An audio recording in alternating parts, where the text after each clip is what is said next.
Dukhon ini azab yang cerdas.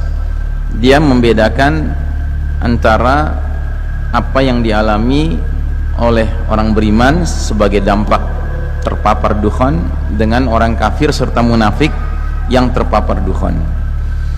Kira-kira Nabi mengatakan bahwa bagi orang beriman ketika dia terpapar kabut asap dukhon ini, dia mengalami zukmah. Zukmah itu flu atau pilek ya.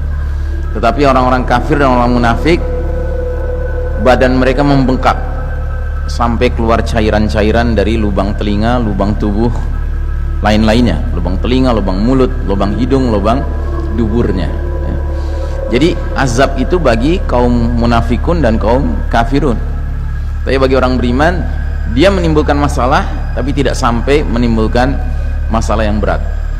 Kita bersangka baik kepada Allah Ta'ala bahwa justru ketika dukhon datang dengan segala ikutannya, itu merupakan tanda awal bahwa Allah Ta'ala akan mendatangkan nasrun min indillah, pertolongan dari Allah Ta'ala.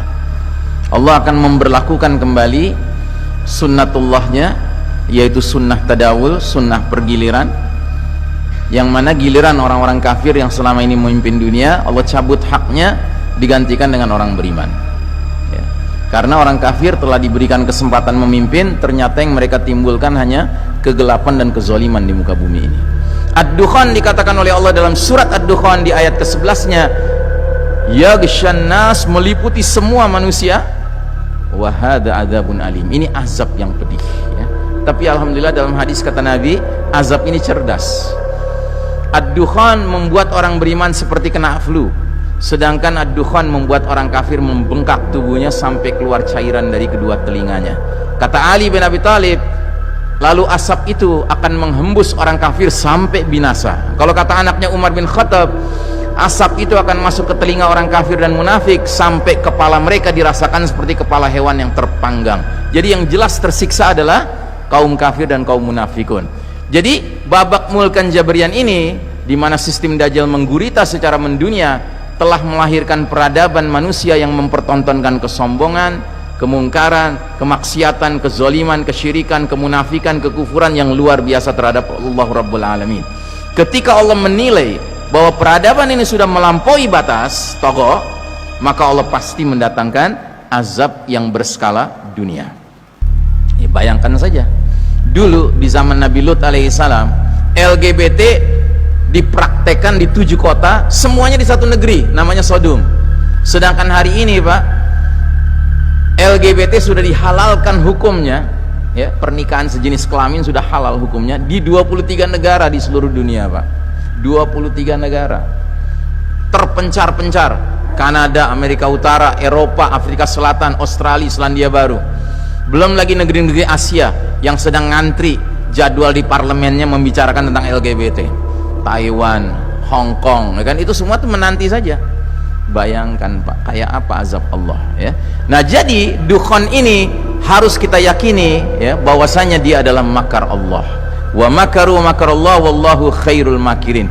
Orang-orang kafir membuat tipu daya sistem Dajjal ini, tetapi Allah akan balas tipu daya mereka dengan mendatangkan dukhon dengan segala perangkat-perangkatnya. Jadi badai fitnah dukhon dan fenomena alam lainnya ternyata justru membawa kepada kondisi yang mengisyaratkan bahwa Allah Ta'ala akan segera menggilir kembali kepemimpinan dunia kepada kaum beriman sesudah kaum kafir berjaya namun memanfaatkannya untuk menebar kegelapan dan kezaliman. Jadi ayat ini akan berlaku lagi, cuman arah panahnya bukan ke bawah. Kalau kemarin arah panahnya ke bawah dari babak ketiga ke babak keempat, nanti kita berpindah dari babak keempat ke babak kelima ke atas Pak ya. Dan saya termasuk orang yang bersangka baik melihat kelakuan umat manusia yang makin hari makin layak diazab. Kelihatannya datangnya dukhon nggak lama lagi Pak gitu. Cuma jangan karena alasan itu kita malam-malam sholat tahajud berdoa, ya Allah segerakan datang dukhon, bukan begitu ya kan. Jangan kita mengharapkan fitnah, jangan. Tetapi yang pasti kalau itu terjadi, kita harus menjadi orang beriman yang cerdas ya, yang melihat apa yang ada di baliknya. Nah, jadi saudaraku rahimakumullah, hakikatnya perpindahan kita dari babak keempat di mana kita hidup sekarang menuju babak kelima penuh kejayaan nanti harus melewati masa transisi yang memang penuh ujian, penuh tantangan, penuh kesulitan ya, akan ada hantaman keras dari langit, akan ada azab dukhan, akan ada pembenaman bumi di timur, di barat, akan ada peperangan dipimpin Al-Mahdi, akan ada yang namanya kita menghadapi Dajjal, bahkan menghadapi Ya'juj wa Ma'juj. Dan ini semua kaedahnya adalah inna ma'al usri yusron, sesungguhnya bersama kesulitan ada kemudahan. Ada satu yang saya lupa sebut, akan terjadi shutdown of modern technology. Nah, ini penting saya garis bawahi. Karena apa? Karena sebagian besar kita sudah terlalu nyaman dengan teknologi canggih, padahal justru teknologi canggih inilah andalan utama sistem Dajjal ini. Kalau dia hancur Pak, teknologi canggih, dia tidak bisa berlaku di mana-mana sama sekali, dan itu menguntungkan bagi kita, kata Syekh Mubayyad. Kenapa? Karena tiba-tiba barat kafir yang tadinya merasa digdaya dengan teknologi canggih, dengan kita kaum muslimin menjadi setara. Tadinya mereka di atas kita, mereka bisa menzolimi kita dengan kecanggihan teknologi. Nanti kalau sudah nggak ada teknologi Pak, kita jadi setara.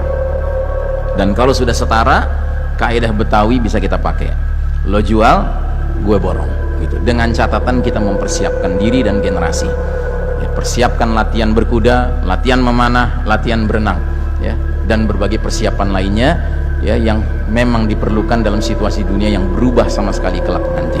Saya tidak bermaksud menakut-nakuti, tapi ini peringatan ya, karena sesungguhnya dunia hari ini benar-benar berada dalam keterpurukan yang patut kita fahami bersama.